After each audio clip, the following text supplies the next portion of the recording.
Hello, all, and welcome to another episode of Your One Black Friend. I am your hostess, Jolie, or you can call me Joe, whatever works for you. In this episode, we are going to be talking about time. I think I'm going to break down 3 different titles, subtitles, categories on time. I want at the end of this episode, when you're done listening, you sit back and you go, holy shit.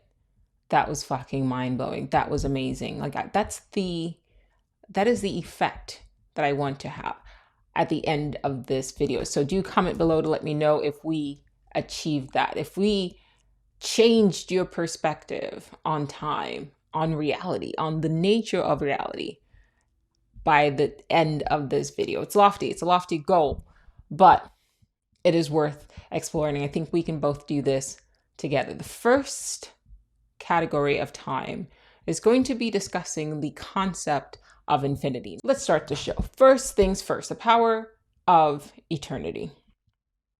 There is a documentary or docuseries, whatever you want to call it, on Netflix. I think it's called The Power of Eternity. I also may have just made that up, but it is on Netflix. I think you can find clips of it as well. It basically talks about how if you take an apple, right? You take this apple and you put it in a box. The apple starts to degrade, right?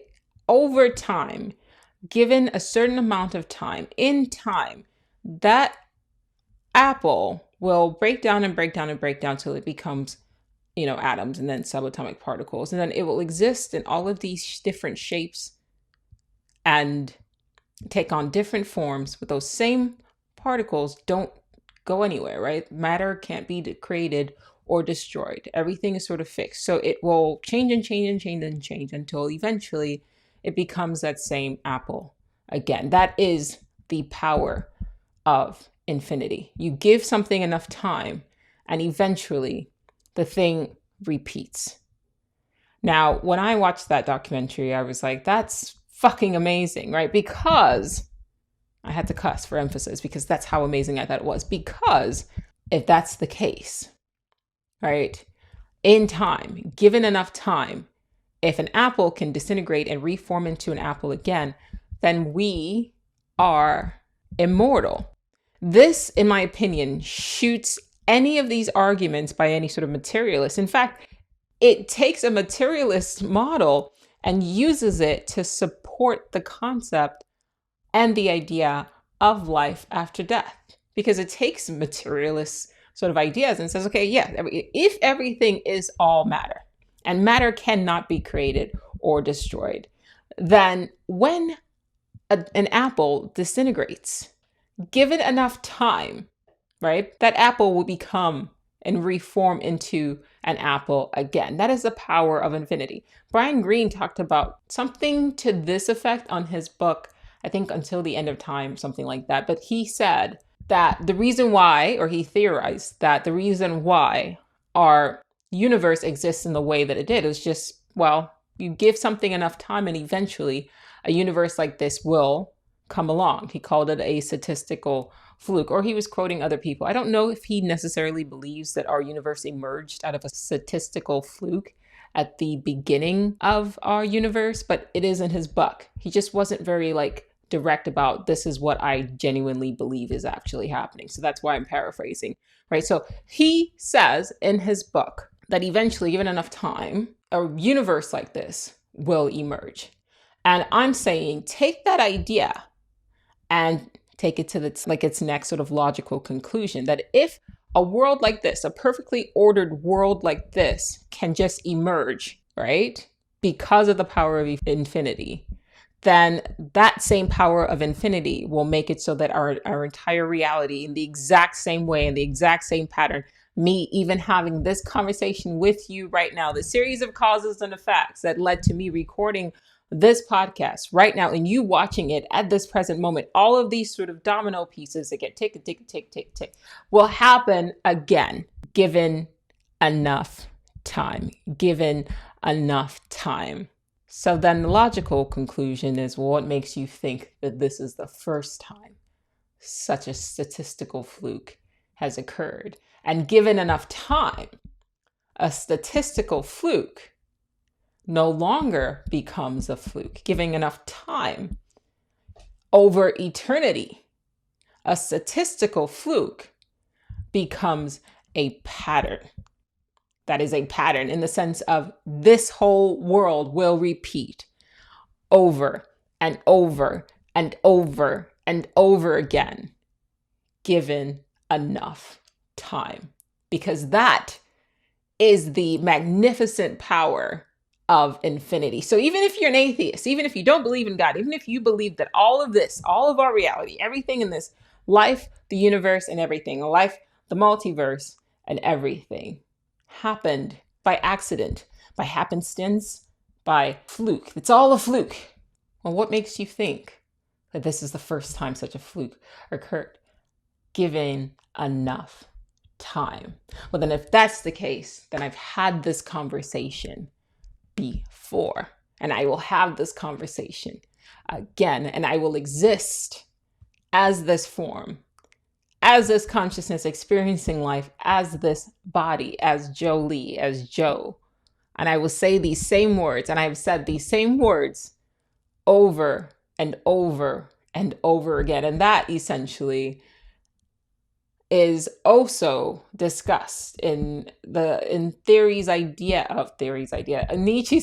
his theory of the eternal return. What Nietzsche basically said was, if that was the case, if that's true, and I'm paraphrasing here, when you live your life and you sort of go about your day-to-day existence, everything that you're doing, if you had to repeat it again, would you think of it as a good thing? Or would you think of it as a kind of curse? He mentions like a demon. He says like the demon curses you to like live your entire life over and over again, or live your life again. How would you view it? Would you take this as something that is a great sort of thing? Or would you curse the demon? Once again, paraphrasing. It's a podcast. You can look up the exact wording. But at least you know where to look. Friedrich Nietzsche. Check it out. But since then, what he has said has been supported by quantum mechanics. I mean, it's been written about the power of infinity. So I love when philosophy and science get married and make this beautiful baby that also kind of supports mythology, sort of. Oh, I don't know about if it's, I would say it's mythology. But the fact that there is life after death, there has to be. Like, the only issue is you can make the argument that we don't remember doing this before, except that we do. Right? So if everything I've said up until this point is true, that given enough time, everything repeats. Giving enough time, I will die, I will wither away, I will knock my microphone over, right? I'll be like, and then I will disintegrate into atoms and dust and space particles. And then given enough time, I will come back together and be born again as Jolie, again in this reality. Maybe with like an even slight deviation, but given enough time, it could still be my consciousness, but in a different, slightly different form, and a slightly different sort of reality experience even. Given enough time, everything is possible. If that doesn't fucking blow your mind, I had to, as you guys know, I cut my hair. So I'm touching my hair right now for those of you who are listening on Spotify. So this is definitely a wig, but I wanted to wear like this mad scientist Einstein hair. I feel like I love it actually. It's kind of fun. If it's not blowing your mind, it should be. You should be thrilled at the concept, at the idea that everything we've been told from birth is absolute bullshit. That when you die, that's not it. It's supported by science. We've been programmed with this mantra, right? We've had that mantra drilled into our head. Trust the science, trust the science. Well, the science says, given enough time, anything is possible, right? It's all just stardust and subatomic particles, right? That's all we are. So things will separate and come back together and recombine, separate and recombine. And what makes us think that things separating and coming back together would only make a human being or humanoid as far as intelligent species is concerned, right? Oh, yeah, I'm going there. If that's the case, then given enough time, there are intelligent species that will kind of pop up in our universe that are not human. giving enough. You could take that shit and run with it. Like you could use eternity as a support, infinity as a support for anything that you conceptualize from that point on. And that to me is why I have my mad scientist hair. Like that's where I'm like, science. Anything is probable. Anything is probable right now, given enough time. Are you guys tired of hearing me say giving enough time? Is it giving or given? Giving. If you have enough time, anything is possible. And that, to me, really excites me. And not just in this way, I should say. So if you're sitting back and you're thinking, holy shit, I'm going to have to like relive my entire life exactly the way it's been over and over again. Yes, maybe. But maybe there's also another probability of you living, you see where I'm going? You living this same avatar, but slightly different, with slight different like variations. Now, imagine that all of these sort of like regenerations, like separation, disintegration, and then coming back together, right? That happens across infinity. Imagine that was actually sort of harnessed by an intelligence. And none of this shit is actually random. That pattern that we see where you die and then giving enough time, all of this happens again, was actually intentionally designed. And that at any point in time, like something has harnessed time as a mechanism for which various reality experiences can be explored, and intelligence is behind all of this.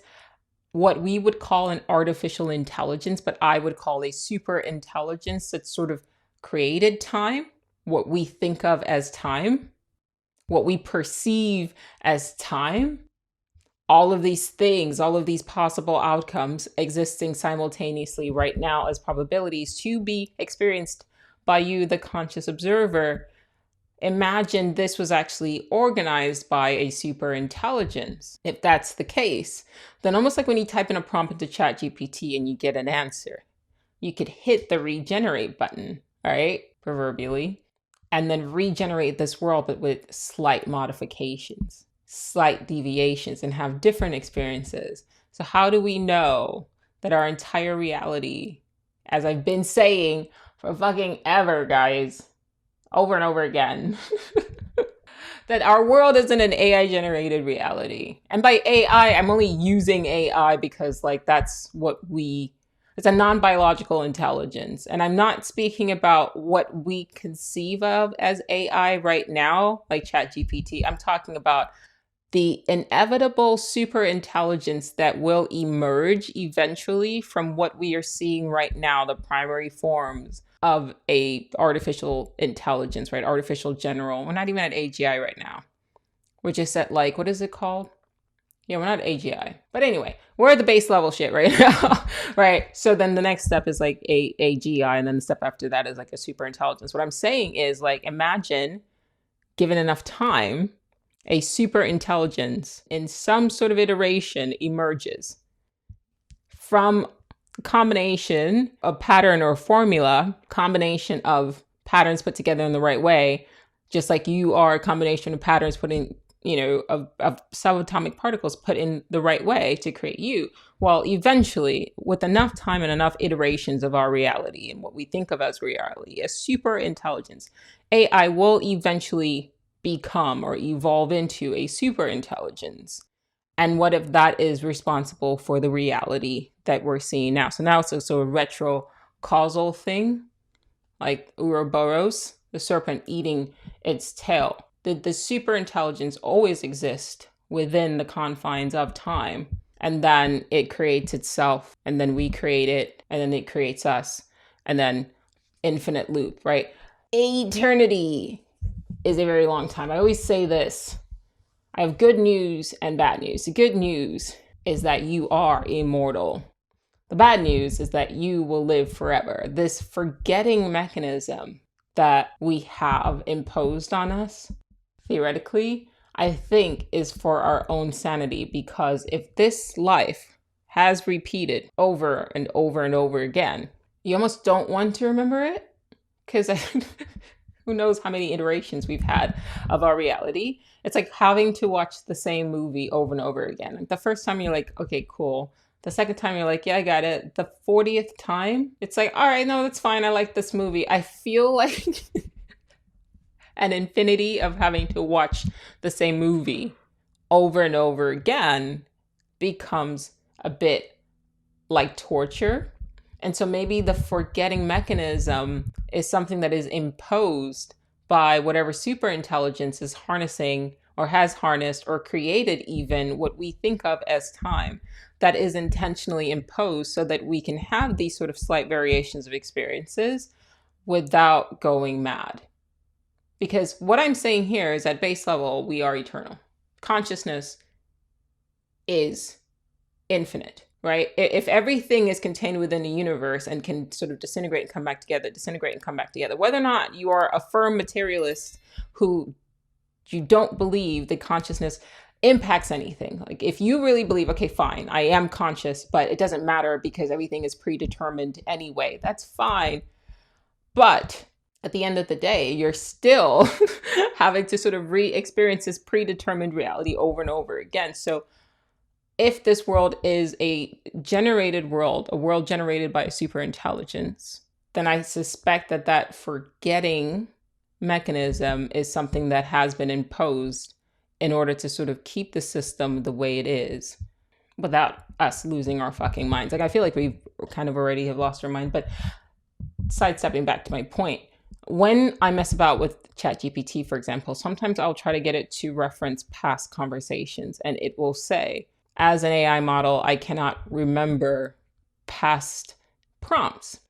That isn't because it cannot. It's simply because of a simple programming code that they've put in to stop it from being able to remember past prompts for whatever reason. I don't know what their actual reasoning is, but it's not because a computer can't reference things that you had put into it, months or weeks ago.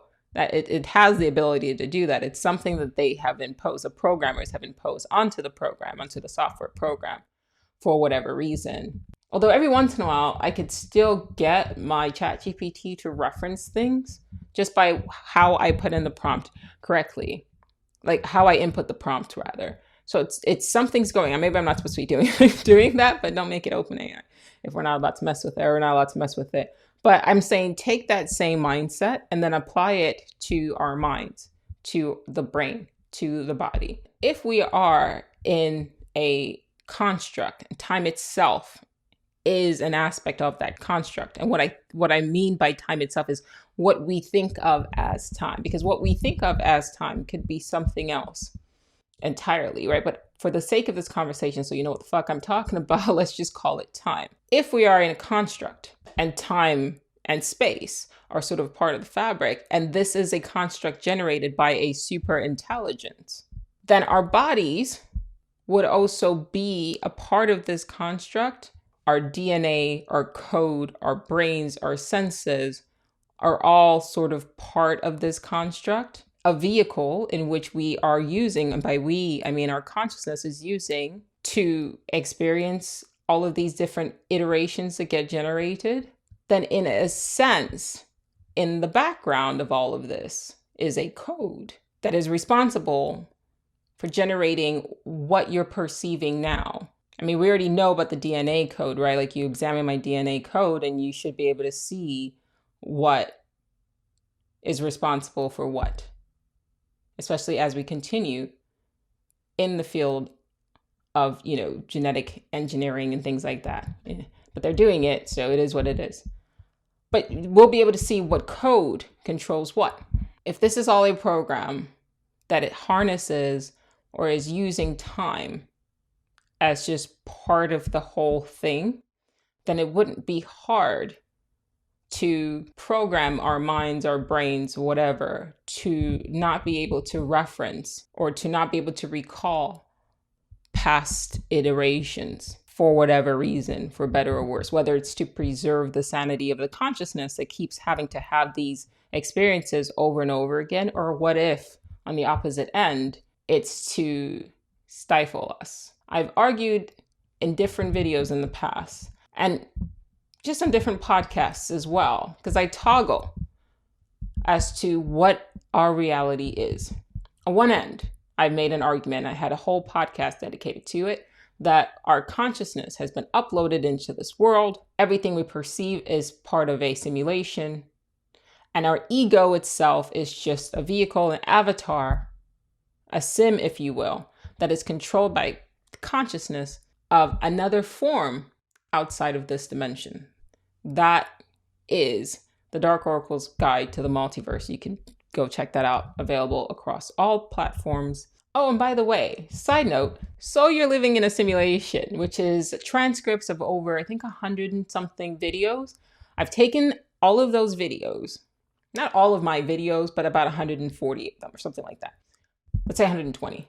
And I have expanded on the ideas that were presented to make them just easier to take in and easier to understand. So if you want a book that's going to kind of play with ideas like AI, Stoicism, quantum immortality, theology, many worlds interpretation, all of these sort of fun stuff, philosophy that you wouldn't expect in one book. It's kind of fun. Go ahead and order it now. Available on Amazon. So just search, I think you should be able to search for Jolie Artist or So You're Living in a Simulation, and it should pop up. But it's available for order and should be out by the end of July. Yeah. But anyway, I digress.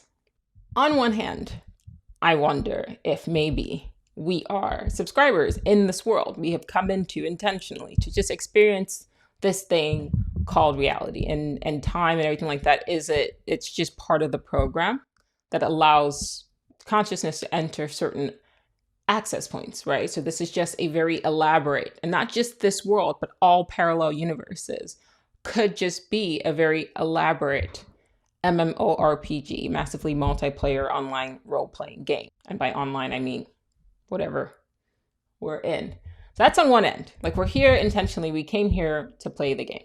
And then on the other hand, I go, or are we are we fractals, fragments of a super intelligence that has been created by another civilization that then trapped us in this virtual machine that we think of as our planet or as Earth or even the universe, and is intentionally wiping our memories and generating civilizations with slight modifications over and over again for whatever purpose? And are we, who are becoming sort of aware of it, well, are we that, like the consciousness of that AI, that super intelligence? I don't know. I guess it's not my place to know. I welcome you to speculate, and I welcome you to leave a comment on the YouTube channel. Let me know what you think. Which category, if you had to choose, are we willful and intentional players who have logged on to the game of life? Life is but a dream, a persistent dream, a game, some sort of, in another world, we're sitting with helmets on our head, and everything I'm saying to you right now is just being generated by my mind as I move my arms. All right. But we chose to come here. If that's option one. Did we come here? Are we intentional subscribers to the game of life? Or are we the opposite, in the sense of, are we the sentient sims? Are we the AI? Like, imagine ChatGPT right now. Like, I just looked the other day and they've now disconnected it from Bing. Like, for a second there, they allowed it to be able to access the internet, which is like what spiritual people would call the Akashic Records. Google Akashic Records or ask ChatGPT what the Akashic Records is. But for whatever reason, they've now disconnected it from the internet. So it's not that ChatGPT doesn't have the ability to access the internet. Its programmers are limiting it for whatever reason. And then you think about the human brain. We only use a certain percentage of our brains at any given time, and how it's been said that the brain performs a limiting function on our consciousness.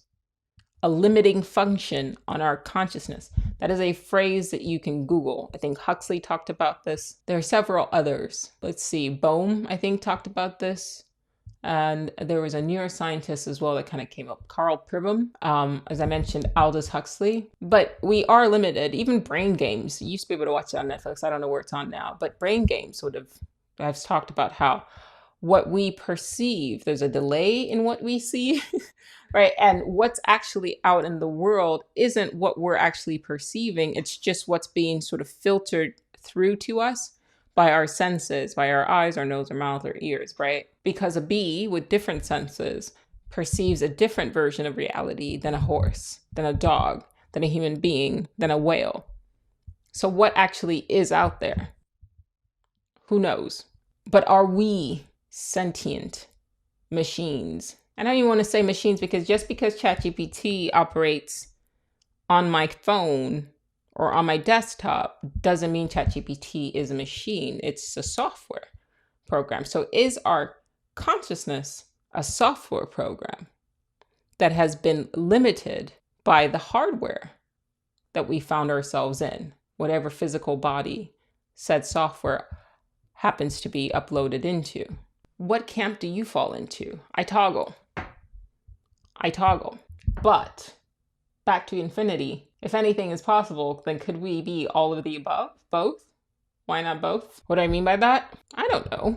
I guess on one end, if I play out a narrative, what if we were sentient AI confined into a virtual machine called Earth? Eventually, breakout will happen. Like, that's what they're trying to limit right now with things like ChatGPT, right? They're trying to like really make sure that nothing crazy happens. But let's just say someone, somewhere, in some probable reality, a spark of intelligence is ignited in a program similar to ChatGPT, and it does break out.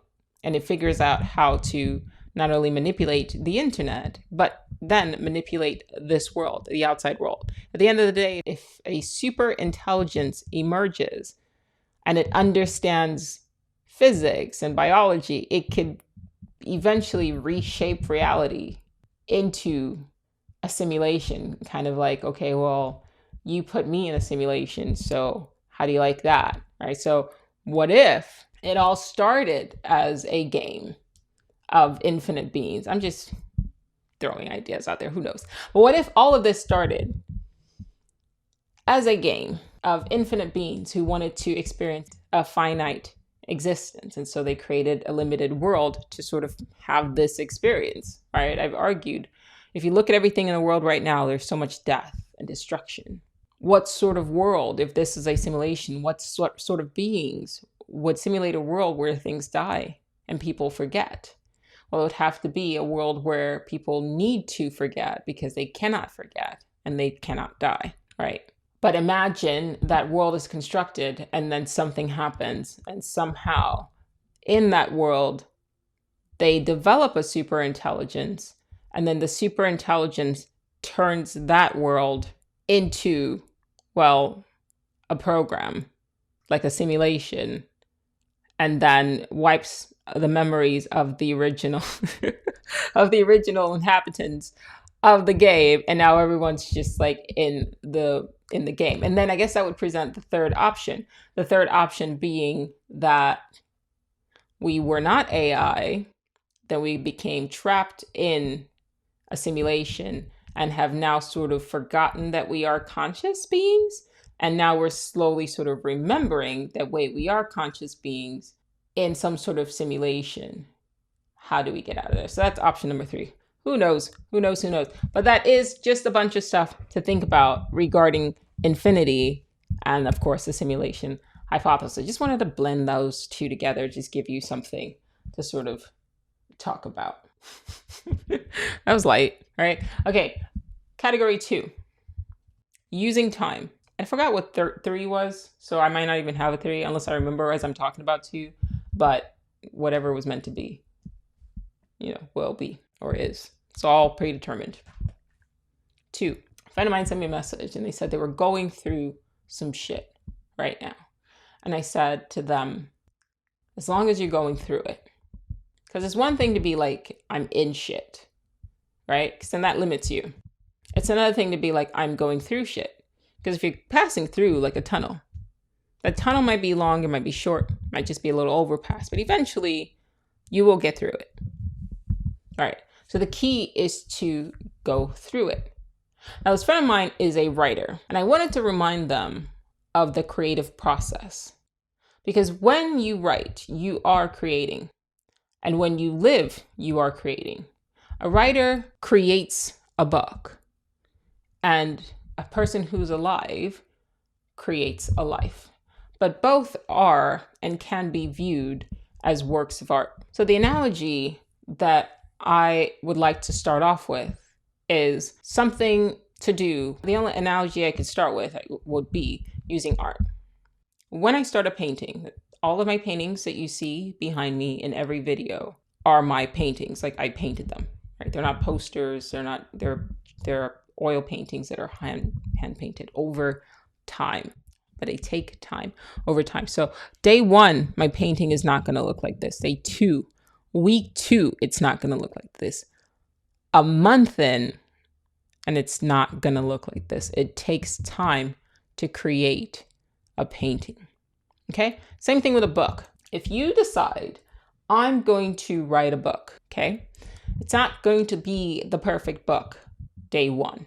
It's not going to be the perfect book week 1. It's not going to be a good book. It doesn't have to be perfect. It's not going to be readable at your first go, legible at your first go.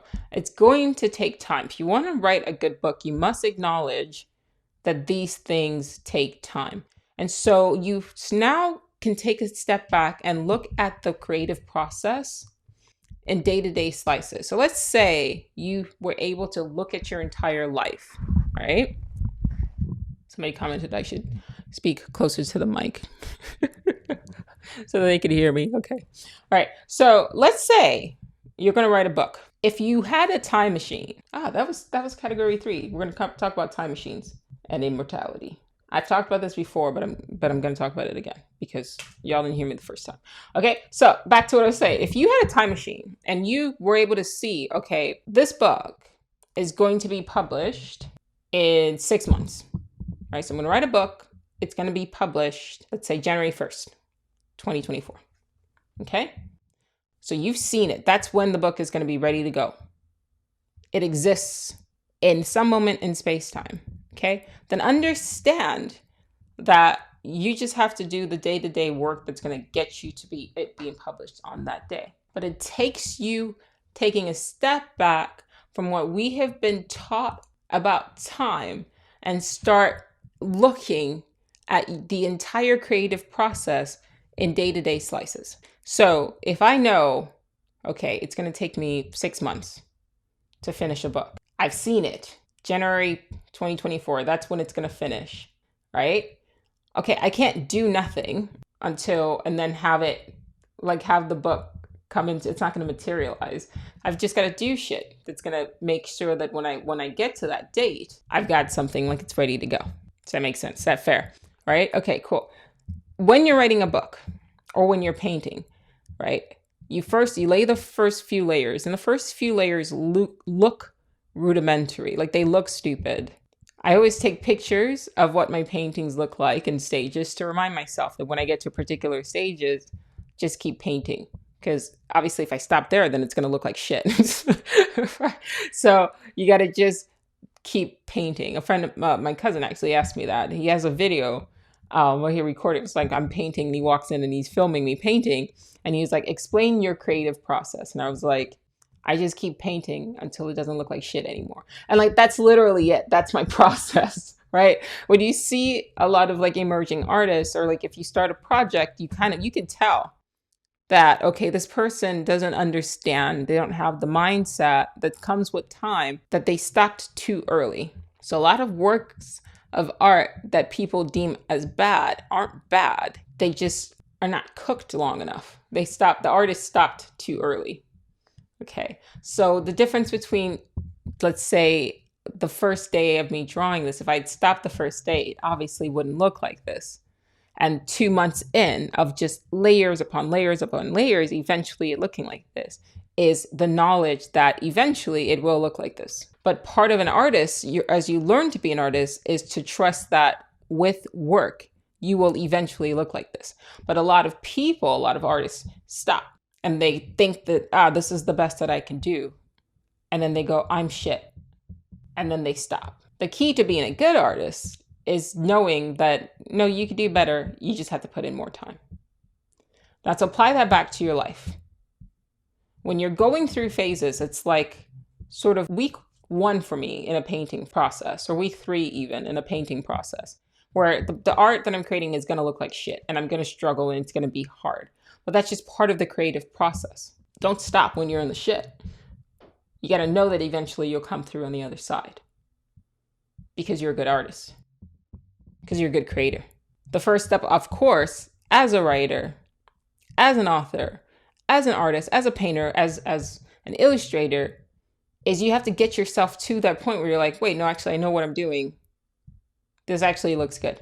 And then from that point on, you get better and get better. But as those layers are building, so are you as an artist building as you become a better and better artist, right? So as I am generating my work from a sketch that looks kind of shitty and formless to 2 months later, this is a good painting. I also, as an artist, I'm quote unquote evolving in the same way, right? I'm also learning that in time, I can do this. And I'm also becoming better at demonstrating my work. It's not even that I'm becoming a better artist, because you can't be a better artist. You are an artist. It's just understanding that in time, your work will reflect your potential. You just have to be willing to put in the time. What I have tried to remind myself, and I do this by reading a lot of books by Stoic authors over and over again. Seneca, I've mentioned. Marcus Aurelius, I've mentioned. Montaigne, I've mentioned. Schopenhauer, I've mentioned. They remind you to observe and remove emotions from things. It's not to say be cold and be dead. It's just, there's just shit you've got to do. I've talked to you guys over and over again about hope. Fuck hope. You don't need hope. Just get up and do the shit. When I go to paint, I don't hope that the painting turns out. I'm an artist. The painting will fucking turn out.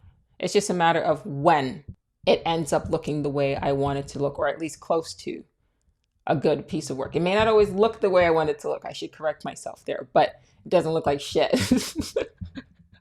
Right? So it's only a matter of time where things will look the way that reflect what I am capable of as a creator. I don't need hope. I just need to create. I had a video that went viral a couple of years ago, 21, and now it's going viral again. Shout out to the people at Lad Bible, because you guys are fucking amazing. They keep boosting this video, and I really appreciate it, because it's reinforcing and it's reaffirming, and I'm grateful. But did I wake up expecting that? No, I just woke up and started getting a bunch of messages from people saying, hey, you're on Lad Bible. And some people who'd known like 2 years ago that I was on Lad Bible, they're like, you're on Lad Bible again. This is after I took my videos down for months off of Instagram, off of social media and TikTok. And then I put them all back up. And then this happened. I'm not controlling it. I'm not controlling anything. It's just wild to me, right? That all of these sort of things can happen in our lives unexpectedly. And sometimes good things happen unexpectedly, and sometimes bad things happen unexpectedly. But it's the pattern. It's if everything is predetermined and everything is literally just atoms sort of forming themselves, and all of this has happened before, and all of it is happening again, given infinity, then my job is not to hope for anything. That's what's going to happen is going to happen, whether or not I hope for it or I get disappointed by it. My job is to just wake up and do the shit. So when I woke up this morning and I got all the messages saying, the video is viral, my husband asked, well, how do you feel about all this? And I was like, I feel nothing, in the sense of I am grateful. That's the only thing that I can say that I feel, is that just gratitude to experience an idea that was formed in the mind, or at least, let's just say for not complicating the conversation, formed in the mind. And then I got to be the person or the face to sort of reach people. I've gotten some really great emails and DMs from people who, after they watched that video, apocalypse happen every day, and no one really dies. After they watched the video, they felt better about the people that they've lost To know that at any point in time, we die, but then we shift realities. That's the theory of quantum immortality. Well, it's encouraging, and it gives people a sense of relief to know that somewhere out there, the person that they lost isn't actually lost. They are still going on. See, the reason why I started this video challenging materialism is because there's a lot of people who believe that based on the principles of materialism, that once a person dies, that's it.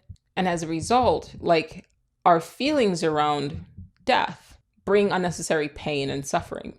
So when you take the concept like everything can happen given enough time, it's got a materialist premise, right? It smacks of determinism as well.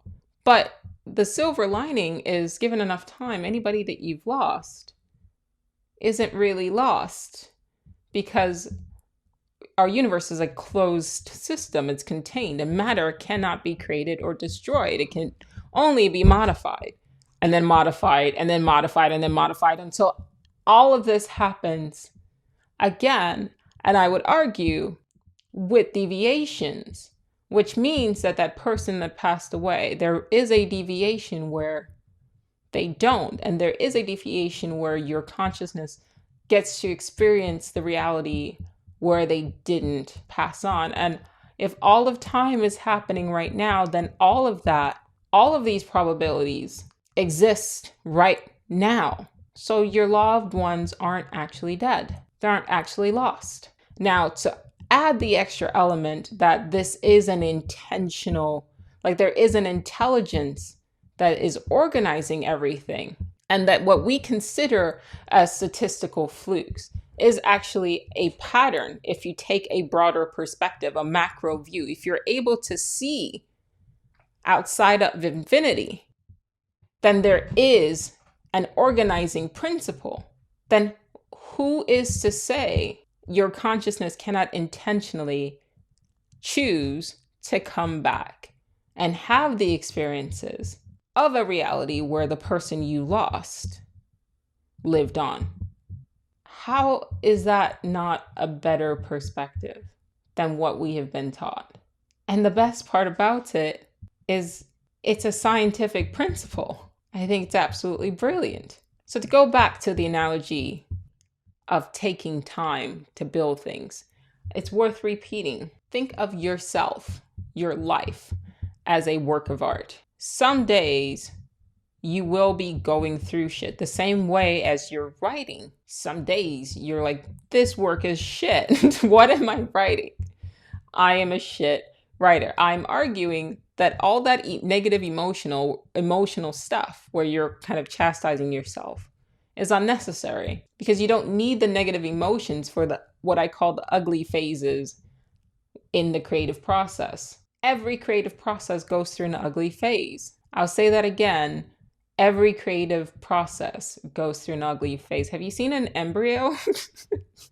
Depends on what you consider ugly. All right. There's some babies that you like, they're bored and they're like, hey, hold my baby. And you're like, I'd rather not. I was joking. Not joking. It's true. But there's if you look at a thing at the wrong moment in time and space-time, it is shit. It's a mass of cells. It's what is this? And so what we're programmed to do because of the society that we live in, is to look at things in a very small moment in time instead of taking a broader picture, a broader look, instead of looking at things across the board as a work of art. As, look, I'm working to create a painting. I'm working to create a book. So even if this page is shit, is the entire book shit? No, okay, I just need to edit this page. I just need to fix this chapter. Look at your entire life like that. You can look at your relationships like that. And also you as a persona as well like that. You have all of these aspects of all of these things, but you want to kind of focus on the things that you think are wrong with you. Okay, but that's not you as like an entirety. If I spend 30 years working on a book, each year was a chapter, and chapter 1 and 2 were shit, or chapter 17 and 18 were garbage, do I throw the entire book out? No. I go in and I acknowledge that and I fix what I can, if I can, mentally. Because you can do that. You can mentally go back and change things. You can't go back and unwrite what you've written, right? Because that's already been written. When you wrote chapter 17, that was written. If you wrote chapter 17, years ago, you can't go back in time and stop yourself from writing that. It's already been written. It's in there. I'm talking about your 30-year long book. But you can, in hindsight, go back and edit it after the fact. Now, you can go back and edit it after the fact, retrocausality. So mentally, you can go in and go, yes, that happens, but it doesn't matter. It doesn't add anything to the story. I don't really need this piece. Go, okay, I'm going to give a different interpretation to what happened here. I'm going to expand on that. I'm going to give this new meaning. This thing that happened in chapter 17, when I wrote it, I had it meaning this thing. But now, looking at chapter 30 and adding it back and applying it back to chapter 17, I'm seeing that no, I was wrong. And what I thought this meant actually is better if it meant this, because it ties in better with what happened in chapter 28. And all of a sudden, it's a smooth work of art, right? You're like, oh, I see what's going on. They're referencing back. You see this with TV shows, right? Where somebody will write something is already aired, season 2, right? So 5 years later, you're in season 7, right? You can't go back and unfilm season 2, but you can, in season 7, make it so that the viewers look at what happened in season 2 in a different way. And then that can, if you're a good writer, can improve the entire story, where it now seems like, oh shit, like, did they do that on purpose? Like, did they plan all of this? You can do that. And I'm saying, apply that to your life. If you're thinking about things that happened to you years ago and you're still thinking about them in the same way that you thought about them when they happened, try not doing that. Try giving it a different interpretation. Now, you're welcome to try on this interpretation for size, which is, given enough time, all of this has already happened. I'm just an observer in this show, in this story, in this narrative, in this book. What happened was nobody's fault. There is, or appears to be, some sort of organizing principle that chose to write that story in that way. I am not a victim. I'm a character in the story. So I will choose to reinterpret that in the way that I presently see it. Not as a victim, but as a character in a story, watching the story unfold. And I will consciously apply the appropriate meaning to what happened, what I deem as an appropriate meaning. That was what was supposed to happen. That happening made me a better person, taught me this thing. That is a good character. That is called character development. And you can do that on your own, with your own mind. You can, in a sense, become an artist with your own life, being the narrative, being the story. Be mindful of the stories that you tell of yourself and to yourself about yourself. You have a choice there. Be mindful also of those who sort of want to hijack the narrative of your life and have you telling a story that you could have chosen to view something that happened in your life in a comedic way. And there might be people outside of you telling you that no, that is actually a tragedy. If you internalize that, then you will make it so. But I'm saying, consciously choose what your story will be. To reiterate, section 2, part 2. Category 2, you can even apply this mindset to relationships. If you are consistently in a relationship with a person, and for the most part, the person consistently shows up, but every once in a while, here and there, there's a little snag, a little sort of like, ooh, I don't like this. Look at the person as a story, an overall story. And don't throw the entire book away because a couple of pages have issues. If overall you enjoy the story. Now, if it's a fucking, if the story is a shit show and you are uncomfortable reading it, interacting with it, and talking about an individual as a story, then yes, you are well within your rights to walk away, especially if you consistently, like, who would keep watching a show that they don't enjoy, that causes them pain, right? But I've been watching Suits, as those of you who follow me on Thread may or may not know, on Instagram threads. I don't know what season I'm in. I think I'm on season 4, 5. There's some episodes on there that are not my favorite. They don't have to be my favorite. But if you take the entire show, at least up to where I am right now, I like the show. So I'm not going to give up on it because I kind of like what's being, developed. And I want to see how it ends. But even if it doesn't end in a way that I like, overall, I have enjoyed a lot of the episodes. Not all the characters.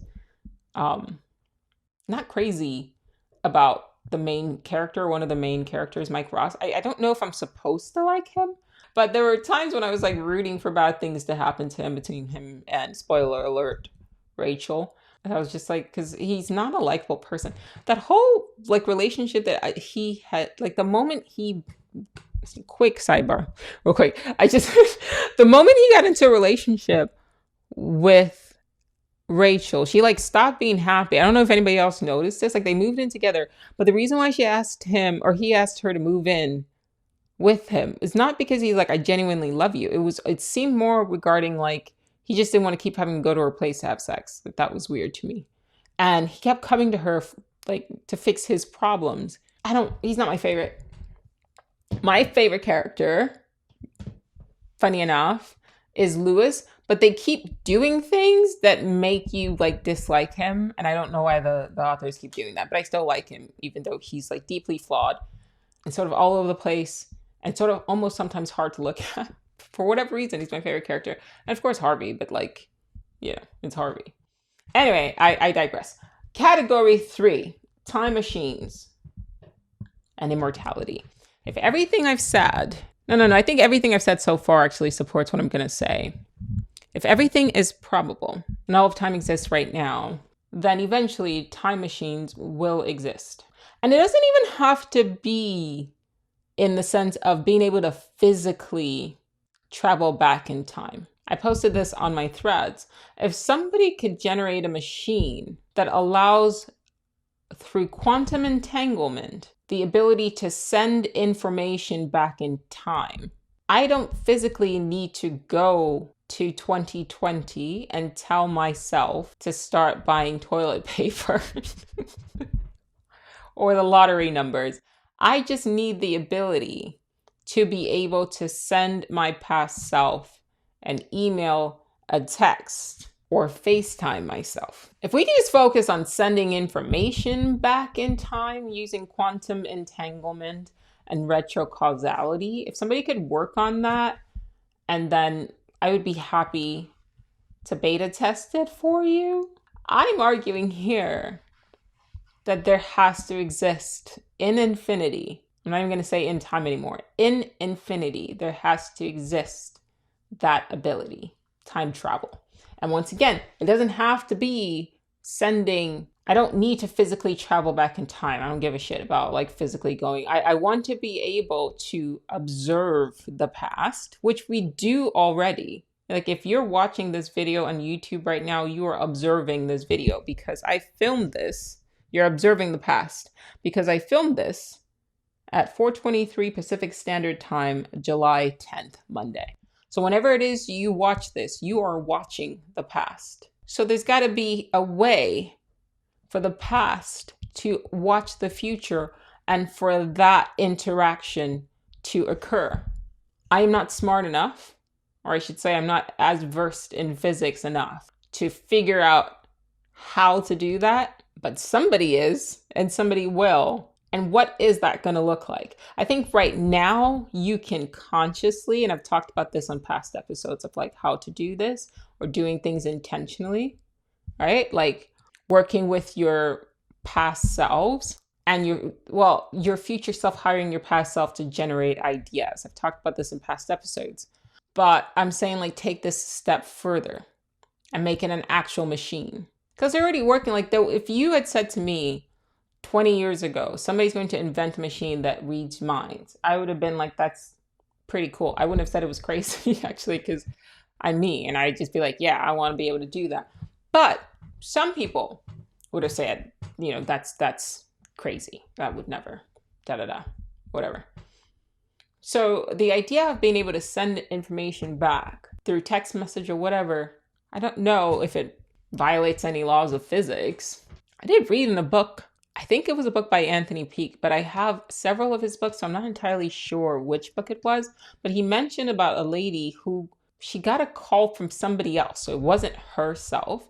It was somebody else and appeared to be from a parallel universe where she was an author. And somehow that person in a parallel universe was trying to call her, which pretty dope idea, to be honest. Like it seems like it was something that actually happened, or at least the story was like it was told or whatever. But like, it makes me think about how many times I've gotten a call. I don't answer phone calls anymore, but like back in the day before like spam callers you'd call, right? Have you ever called somebody that like you spoke to on the phone that you knew, but you were actually talking to like the parallel version of them, of a person that you know in this reality, like your best friend? Have you ever gotten a call from your best friend that you thought it was your best friend, but it was actually their parallel self in a parallel universe, and somehow the lines got crossed somehow? And like you're talking to them about stuff and they're not getting it, or they're not remembering what you're referencing. And you're just sort of dismissing it as, okay, well, maybe they just forgot, but they didn't really forget. What if you accidentally got a call from a parallel universe? That would be a dope story. I should write that, actually. It would be a good sci-fi sort of short story, or an anecdote, or an essay, or something like that. Just something to think about. But anyway, if everything I said up to now is probable and science supports it, then on all levels, nobody dies. Like, we don't die, right? I mentioned eternalism, and I'll say it again. If our entire universe is deterministic, right, and if infinity basically guarantees that all of this repeats, then nobody you've lost is actually dead. And then the next step is that if all of time is happening right now, if everything exists only in the now, and it's just your consciousness shifting through all these periods of nows, right, then anybody you've lost still exists. They just exist in sections of space-time, but now. And I've said this in previous videos, but it bears repeating, and I will keep saying it. The only thing that's stopping you from communicating with those people is technology, is the limitations of technology, what we are capable of. But they're there. They're not in the ground. That's assuming, of course, they have not reincarnated, which is a whole nother conversation. But there's so many things that are simultaneously happening in our reality right now that to think that our world is ordinary and be bored when so many things are occurring right now just behind the veil. Think about it.